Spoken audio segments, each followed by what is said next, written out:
ponto a ser perguntado é se ele apresenta algum tipo de transtorno laudado. Se ele apresenta, a família precisa apresentar esse laudo na escola. Por quê? A escola, tendo esse laudo, juntamente com o professor, eles vão traçar estratégias para pensar tanto no processo de inclusão, como também no processo de desenvolvimento dessa criança. Essa criança, uma vez que ela é laudada, a gente parte para o princípio que ele vai precisar de um plano de ensino individualizado. E aí esse plano de ensino individualizado, o professor ele vai precisar entender que é um para o João, um para a Maria e um para o Gustavo.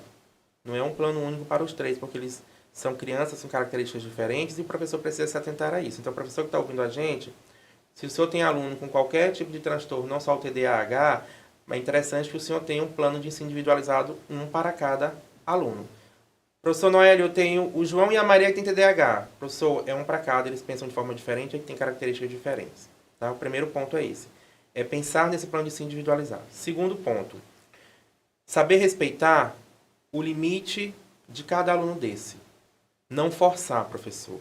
Porque a partir do momento que o professor força, aí mesmo que ele vai estar tendo um bloqueio dessa criança. Outro ponto. Pensar atividades lúdicas. Entender qual é o foco ou hiperfoco dessa criança. O que é que essa criança gosta muito para que eu possa trazer para a minha sala de aula e eu consiga chamar a atenção dele e eu consiga buscar resultados positivos no que o objeto de conhecimento está sendo trabalhado. Próximo ponto, trabalhar com o processo de socialização. E aí uma criança como essa, ela dentro das atividades a serem pensadas dentro de sala de aula, todo momento ela tem que estar incluída.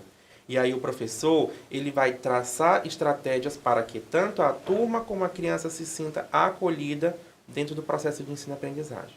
E aí o professor ele precisa ter diversas estratégias de como que ele vai trabalhar essas atividades. E aí essas atividades, professor que está nos ouvindo, vai desde uma bandeja com areia. Ora, a criança, o professor precisa entender que o material didático, a criança ela até pode ter, mas o tempo de ensino ele é reduzido. O professor precisa sentar ao lado dessa criança para poder fazer uma orientação e estar mostrando para ele. O professor ele está dando aula para a turma como um todo, ele tem que se atentar. João, aqui João, ó, preste atenção aqui, João. Ou seja, porque o João ele consegue se dispersar de forma muito rápida com ruídos externos. Então o professor ele precisa ter esse conhecimento, ele precisa traçar essas estratégias de como que vai ser essas atividades pensadas, tanto no processo de inclusão como no processo de desenvolvimento dessa criança.